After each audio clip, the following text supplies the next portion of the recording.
हाँ बेटा, आवाज आ रही है मेरी।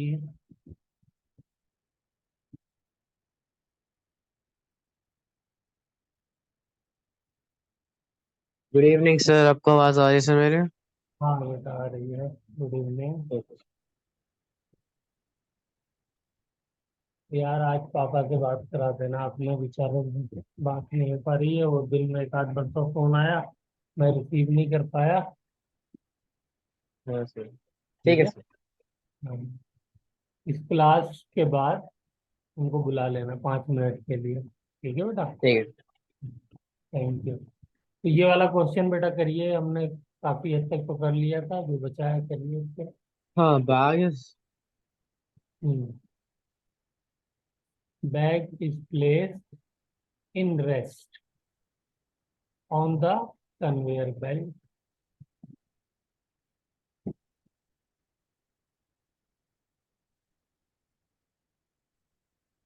Sir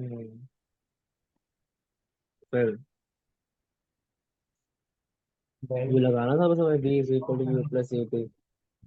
Find the time after which bag will come to rest with respect to bag.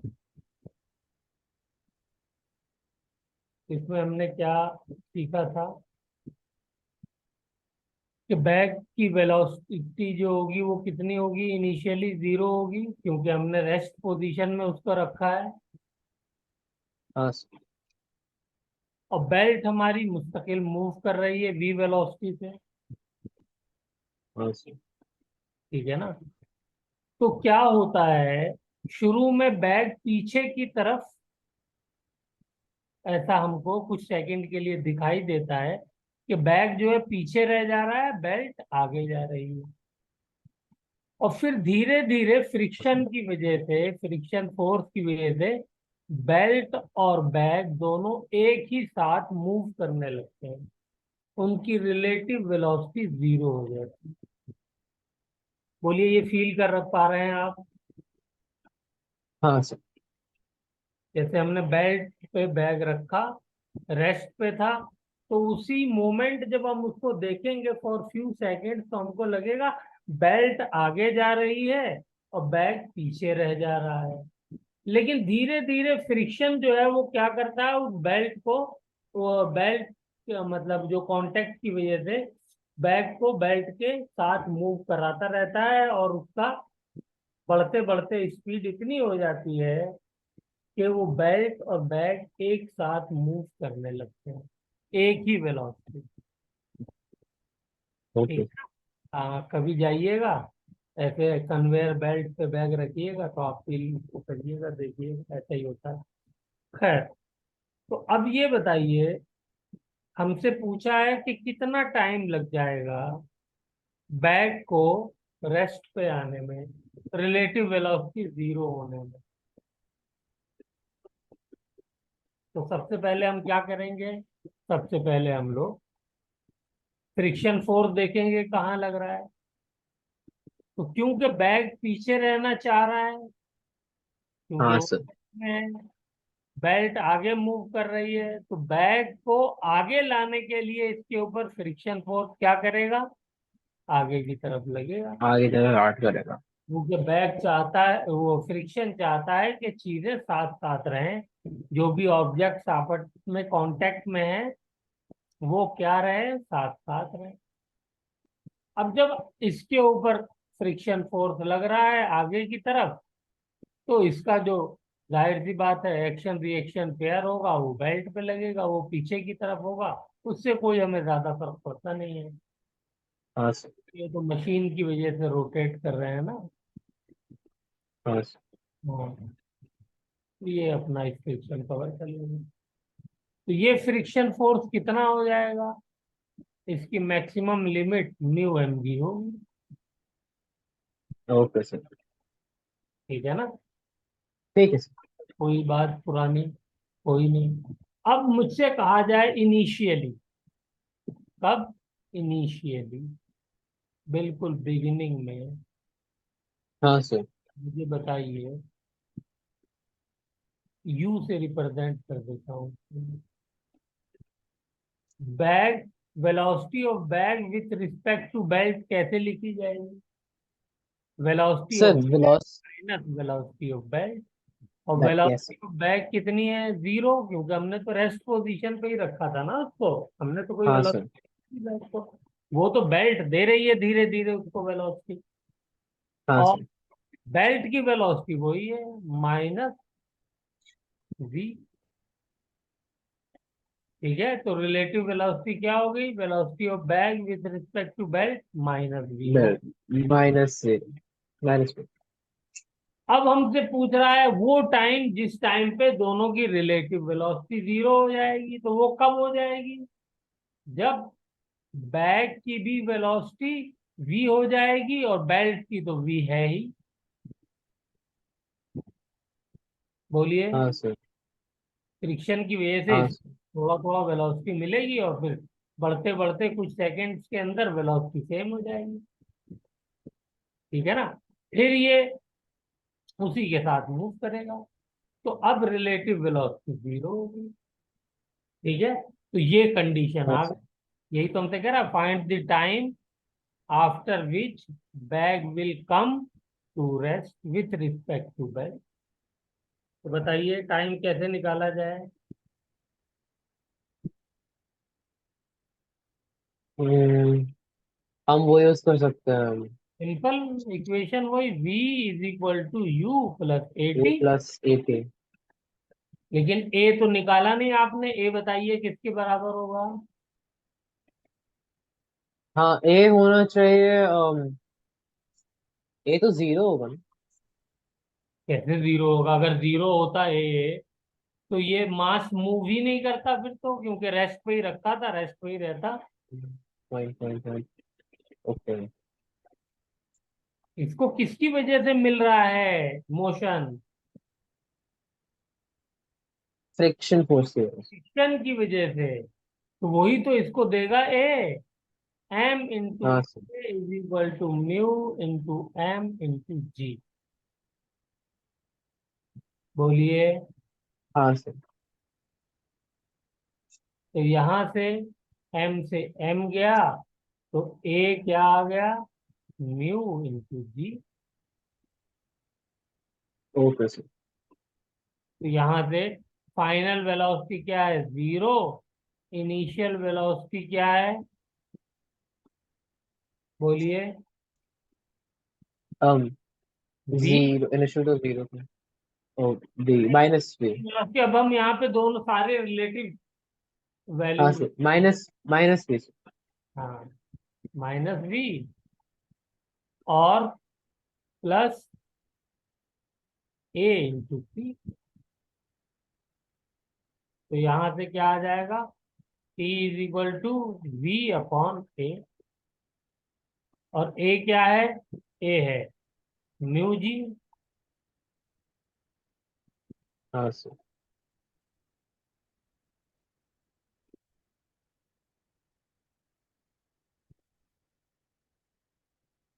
तो time taken is equal to we upon mu G. Okay इतने time में क्या होगा? बैग हमारा रेस्ट में आ जाएगा okay sir. With respect to belt. हाँ यानी सर स्लाइडिंग या slipping with respect to belt खत्म हो जाएगी, रुक जाएगी। हाँ सर ओके सर। ठीक है ना?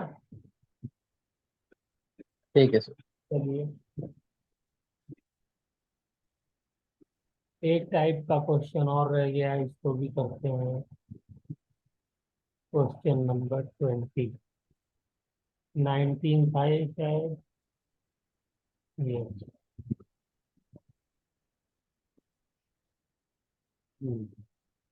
इस बार हमने क्या किया, एक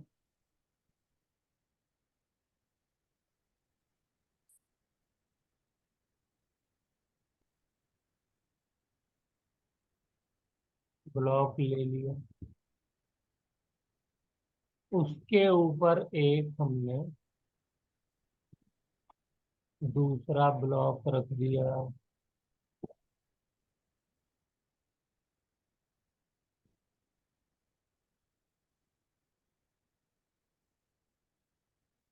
ओके। Okay sir. इस ब्लॉक का मास है m, इसका मास है 2m। हाँ सर। इस ब्लॉक को मैंने v वेलोसिटी से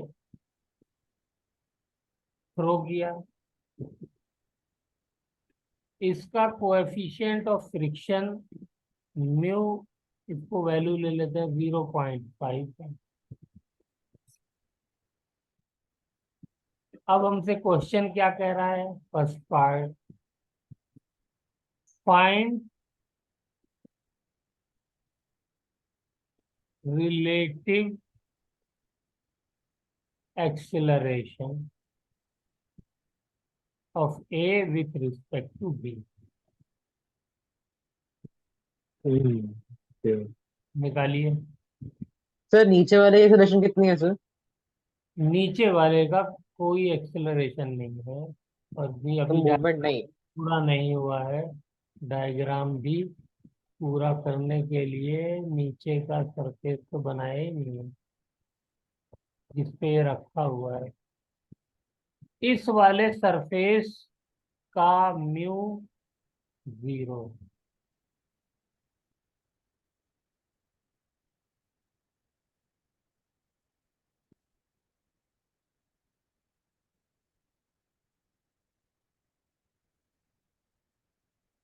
तो यानी हमने ऊपर वाला जो मास है इसको वेलोसिटी दी है, नीचे वाला जो है वो रेस्ट पर है।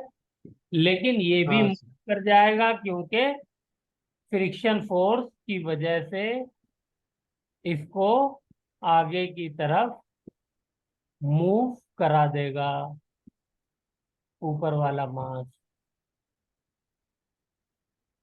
हाँ सर। सोचिए कैसे किया जाए। सबसे पहले मुझे फ्रिक्शन फोर्स लगा के बताइए किस बॉडी पे। सर जब हम आगे मूव करेंगे एम छोटे एम वाले को, तो हम्म। मतलब बॉडी तो आगे ही जाएगी फिर, क्योंकि हाँ, हमने पहले भी से कुछ किया तो रहता है। ऊपर वाले पे फ्रिक्शन बताइए किधर लगेगा, स्मॉल एम पे। सर रिलेटिव आगे। मोशन को उसे अपोज करना है, यानी दो ऑब्जेक्ट को साथ साथ रखना है।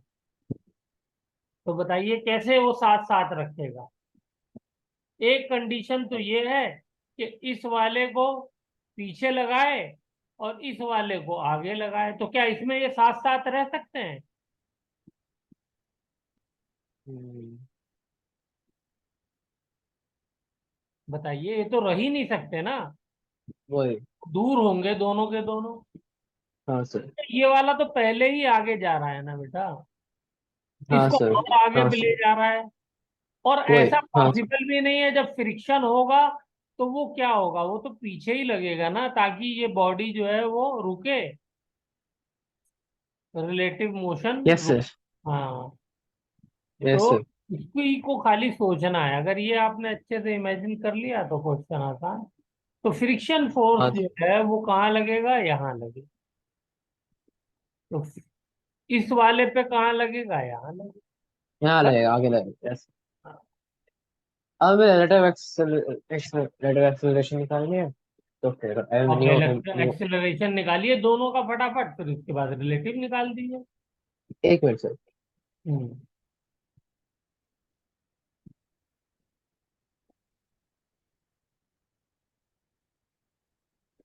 एफबीडी बना लीजिए तो और आसान हो जाएगा। ये मास एम, इसके ऊपर एक्सेलरेशन, ये पीछे फ्रिक्शन फोर्स लग रहा है, आगे वेलोसिटी v है, ऊपर नॉर्मल है, बस नीचे mg है।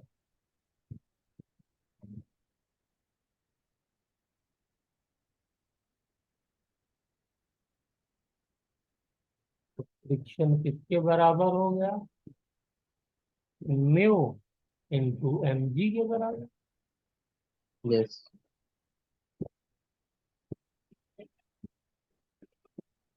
हमें रिलेटिव निकालना है वहां ना, तो से मतलब न्यू एक्सेलरेशन जी। किसके बराबर हो जाएगा? सर है। इसका आंसर न्यू जी बाई 2 है क्या? यस।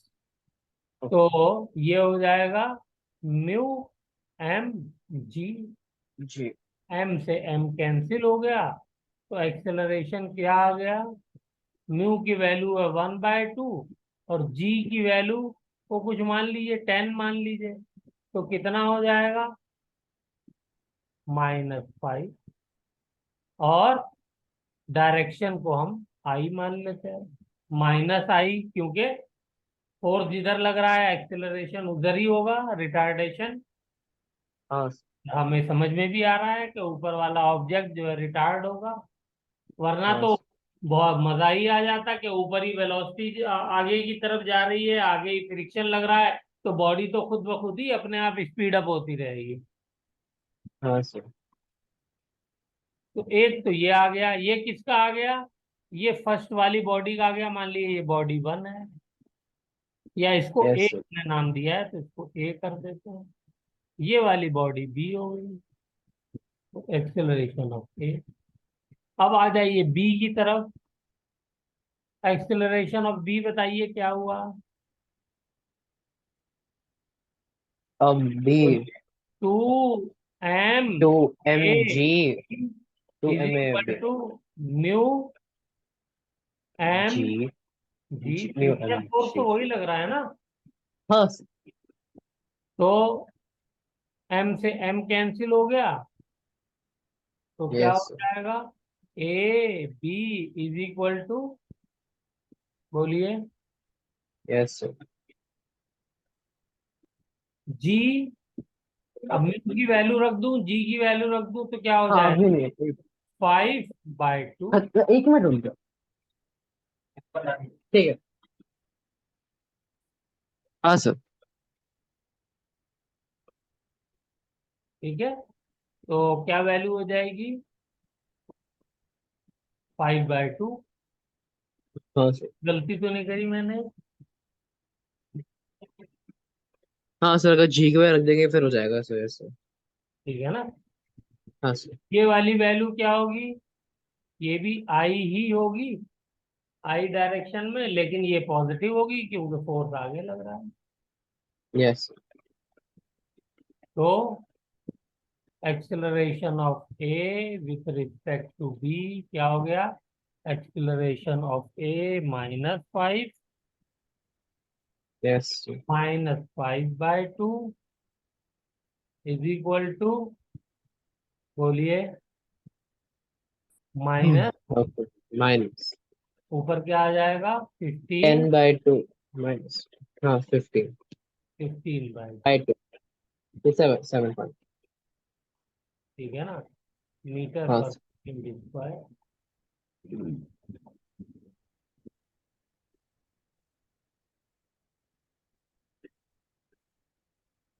ओके, ये ओके सर। एक्सप्लेनेशन आ गया। अब इसी में दूसरे पार्ट पे आ जाइए, सेकंड पार्ट क्वेश्चन का। सेकंड पार्ट कह रहा है, फाइंड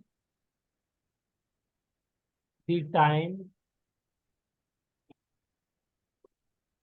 आफ्टर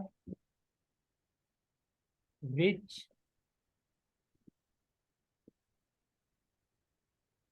इट स्टॉप,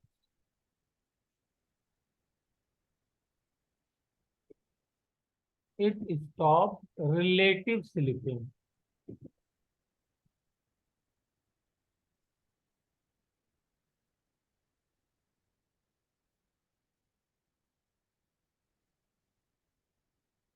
यानी वही पीछे वाला ही पार्ट है, वेलोसिटी ऑफ ए कह रिया।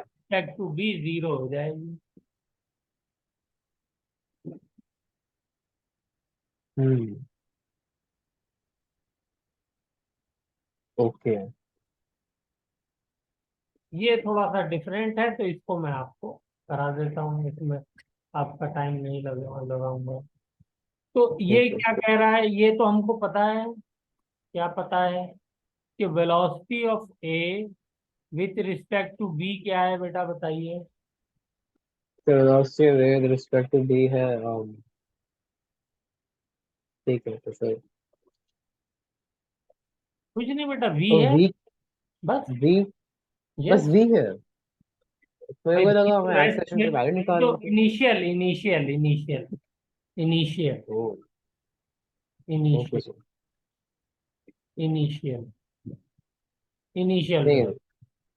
और बाद में क्या हो जाएगी दोनों की, आफ्टर टाइम टी जीरो, जब इनकी रिलेटिव स्लिपिंग रुक जाएगी। ठीक है ना, ऊपर भी तो ये हुआ था,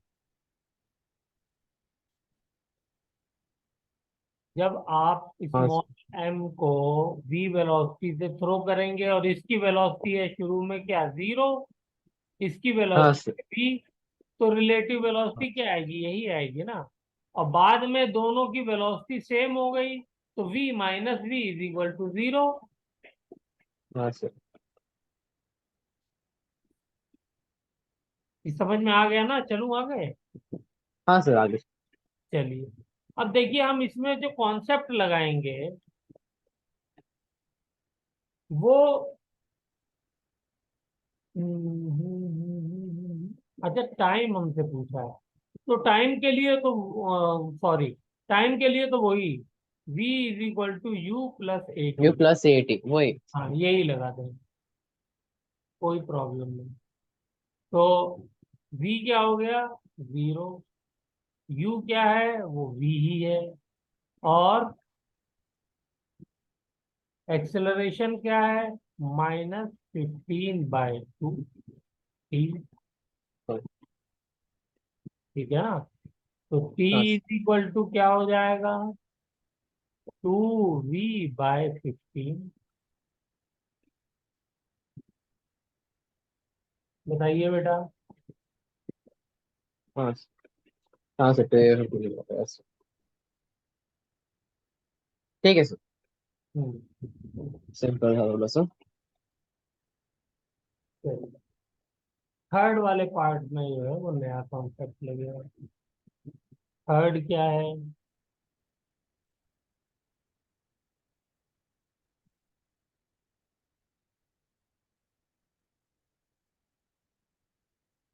फाइंड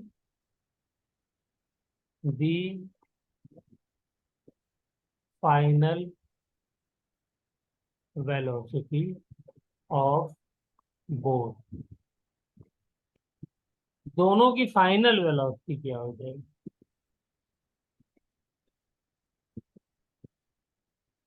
तो देखिए इसके अंदर हम लगाएंगे concept conservation of momentum. Okay.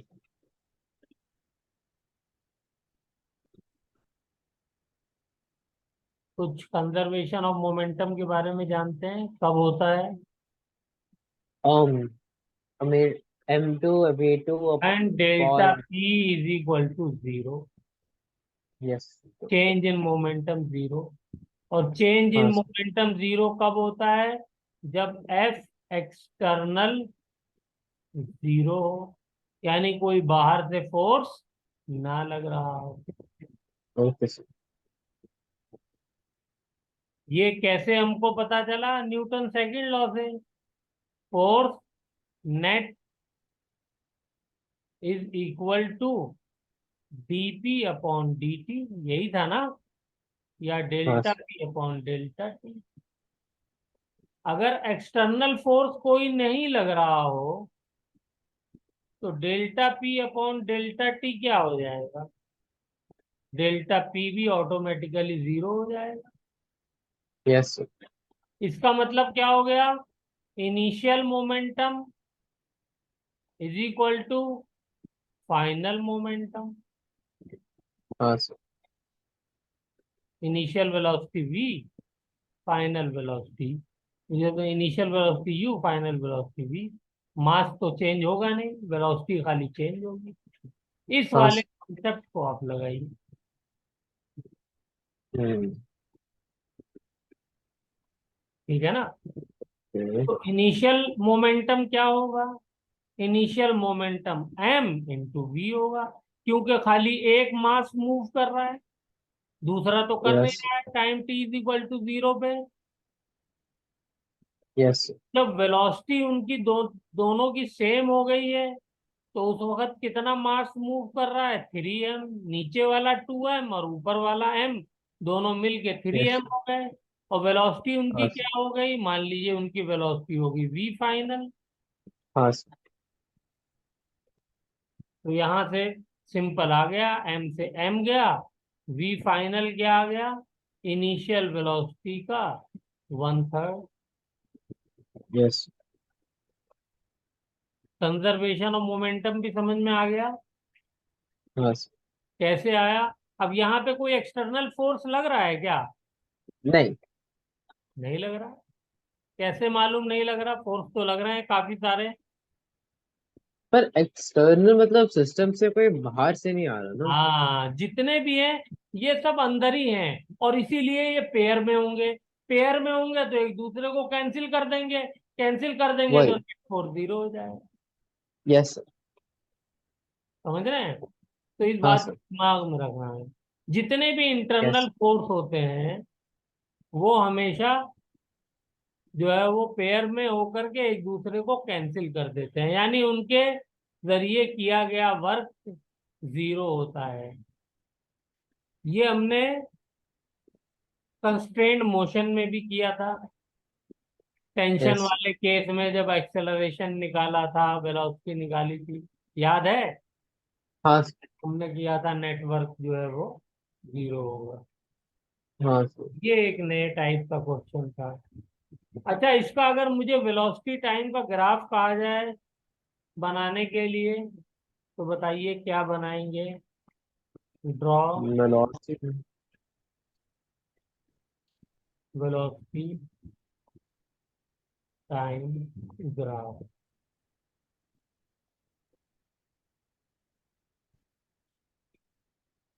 तो कैसे बनाया जाए?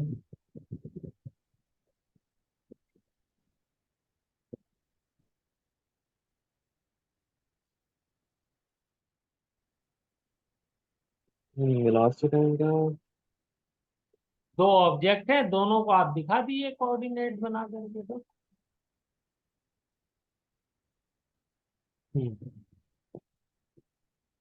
मान लीजिए टाइम ये t इज इक्वल टू 0 है, ये टाइम का कोऑर्डिनेट है, ये वेलोसिटी का कोऑर्डिनेट है। यस। ऑब्जेक्ट ए की वेलोसिटी क्या है? वो तो मैक्सिमम है time t is equal to 0 पे, उसको va मान लेते हैं। और time t is equal to 0 पे ऑब्जेक्ट v की वेलोसिटी क्या है, वो 0 है, तो उसको यहाँ मान। यस। अब क्या होगा इस टाइम के बाद, कौन से टाइम के बाद? 2v/15।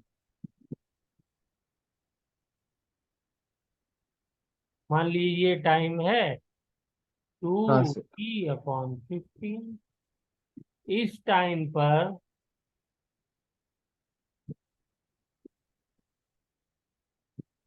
क्या हो जाएगा,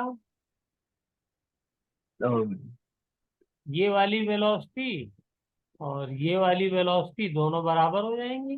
बराबर हो जाएंगे। यस। और फिर उसके बाद दोनों साथ साथ चलेंगे तो और दोनों साथ करंट हो चल। जाएगी। Yes sir. और ये वाली वेलोसिटी कितनी हो जाएगी जब साथ साथ चल रहे हैं? तो ये हो जाएगी va/3। ये ए ओके की सर। इनिशियल वेलोसिटी है, उसके थर्ड उससे चलेगी।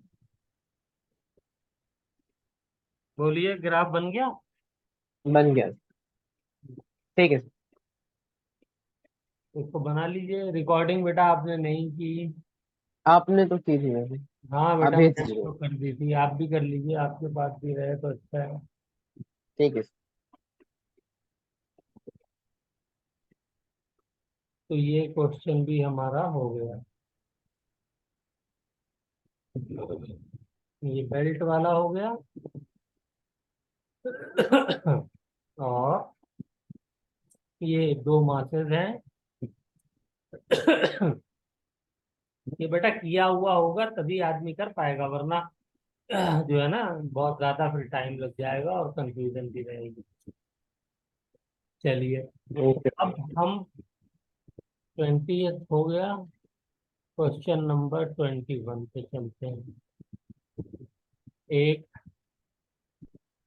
हम्म, हम लोग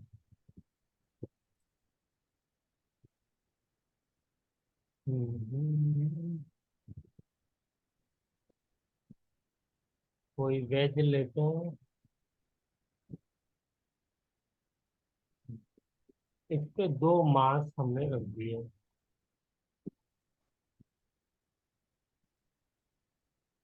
ओके सर। ये एक मास M1 है,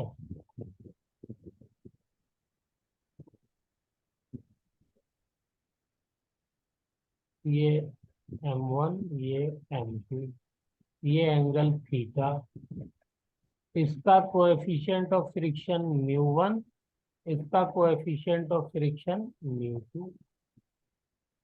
बोलिए, अलग अलग हो सकता है नहीं हो सकता? नहीं। क्यों अलग हो सकता है? अगर दोनों मास जो रखे हैं उनके सरफेसेस अलग होंगे तो अलग हो जाएगा। अच्छा ओके। ठीक हम्म। है। सर होता नहीं है कोई यूजुअली। नहीं, अगर आपने मान लीजिए एक आपने कोई क्यूब लिया जो है वो बहुत स्मूथ सरफेस का, दूसरा क्यूब रफ सरफेस का ले लिया, तो अलग अलग हो जाएगा ना। हाँ सर। हम्म।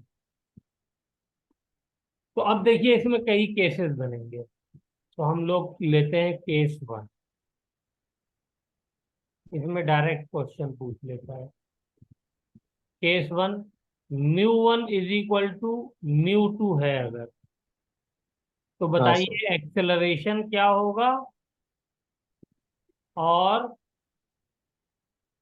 नॉर्मल दोनों के बीच में क्या होगा। यहाँ सर नॉर्मल, नॉर्मल दोनों के बीच में होना चाहिए मेरे हिसाब से mg sin थीटा, क्योंकि जब वो सोचिए सोचिए सोचिए सोचिए, तो कुछ न्यू गड़बड़ इज है? इक्वल। दोनों हाँ का वो है। एक्सेलरेशन बताइए क्या होगा।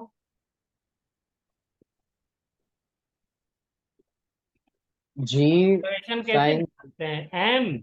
M × A is equal to M × G × sin theta.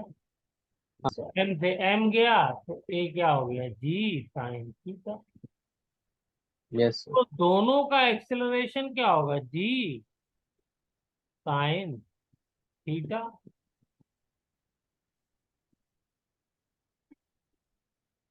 या ऐसा करते हैं, दोनों का फ्रिक्शन इस बार हम 0 ले लेते हैं, वरना म्यू भी लगाना पड़ेगा ना, म्यू की वजह से उसमें अपोजिंग फोर्स भी लगेगा। अगर दोनों स्मूथ सरफेस हैं, दोनों का फ्रिक्शन 0 है, दोनों हाँ सरफेसेस सर। के बीच में, तो क्या हो जाएगा, दोनों का एक्सेलरेशन सेम हो जाएगा। 1 का 2 का दोनों का यही आएगा एक्सेलरेशन। बोलिए, हाँ सर। क्योंकि मास तो है नहीं ना, खाली एक्सेलरेशन ड्यू वही। टू ग्रेविटी और एंगल पे डिपेंड कर रहा है, तो वो तो दोनों के लिए सेम है। और म्यू जो हाँ है सर। 0 है, तो इसलिए क्या हो जाएगा, एक्सेलरेशन यही रहेगा। ठीक है। Okay sir. ठीक है सर। एक्सेलरेशन मास पे तो डिपेंड करता नहीं है, वैसे भी नहीं करता है, हाँ sir. Mass of the body पे डिपेंड नहीं करता है इसमें। चलिए, यस सर। तो नॉर्मल क्या हो जाएगा, जब दोनों साथ साथ गिर गिर रहे हैं तो एक दूसरे पे फोर्स कहाँ लगाएंगे वो, तो नॉर्मल 0 नहीं हो जाएगा। जैसे कोई आदमी छत से कूद जाए और अपने ऊपर उसने बैग लटकाया हुआ है, बोरी सर पे रखी हुई है, तो बोरी भी जी से गिरेगी, वो भी जी से गिरेगा, तो एक दूसरे के ऊपर फोर्स कहाँ लगाएंगे वो, हाँ सर। फ्री फॉल वाली कंडीशन होगी ना। Yes sir. तो इसलिए यहाँ पे नॉर्मल क्या हो जाएगा, 0 हो जाएगा। बोलिए, ठीक है बेटा, आगे चलें। हाँ सर। चलिए, केस 2 ले लेते हैं। इसके अंदर if μ1 is equal to 0 and μ2 is not equal to 0, अब बताइए नॉर्मल क्या होगा। One is equal normal, two. बाकी आप करना चाहें तो होमवर्क के लिए कर लीजिए, एक्सेलरेशन वाला। आगे वाला जो है वो ज्यादा तेज जाएगा क्योंकि इसमें फ्रिक्शन ही नहीं है, हाँ सर। और ऊपर वाले में फ्रिक्शन फोर्स लग रहा है तो ये थोड़ा धीरे जाएगा। तो यहाँ भी तो यस सर। नॉर्मल जीरो हो जाएगा। हाँ सर। तो एक्सेलरेशन आप खुद निकाल लेंगे दोनों का, A1 एंड A2। ये आपके लिए होमवर्क में। ठीक है सर। ठीक है, चलिए केस 3 आ जाइए। अगर μ1 इज लेस देन μ2 है, और दोनों ही इक्वल टू जीरो नहीं है, अब बताइए। अब भी नॉर्मल जीरो ही रहेगा, इसलिए कि वन वाले का फ्रिक्शन कम है तो वो तेज हाँ जाएगा, ऊपर वाला धीरे। तेज है। तो कहाँ एक धीरे दूसरे जाए। को फोर्स लगाएंगे। नहीं इसमें लगा। एक right. Objective type question short पूछे जा सकते हैं। इसी में एक ओके और सर। केस बना लेते हैं, केस नंबर 4।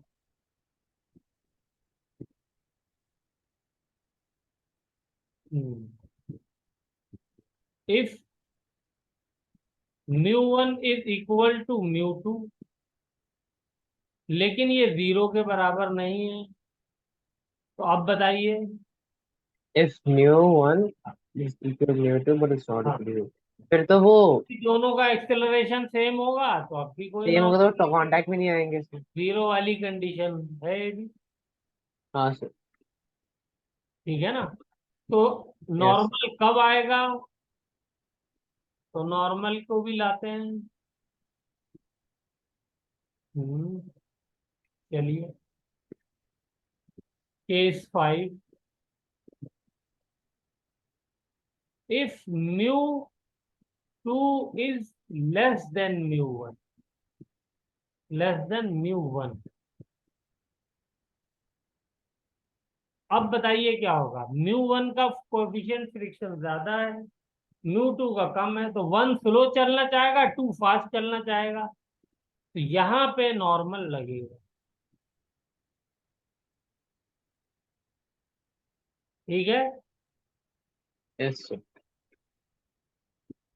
नॉर्मल की वैल्यू एंड एक्सेलरेशन की वैल्यू, ये आप अगर निकालना चाहें प्रैक्टिस के लिए तो आप निकालिएगा और मुझे बताइएगा।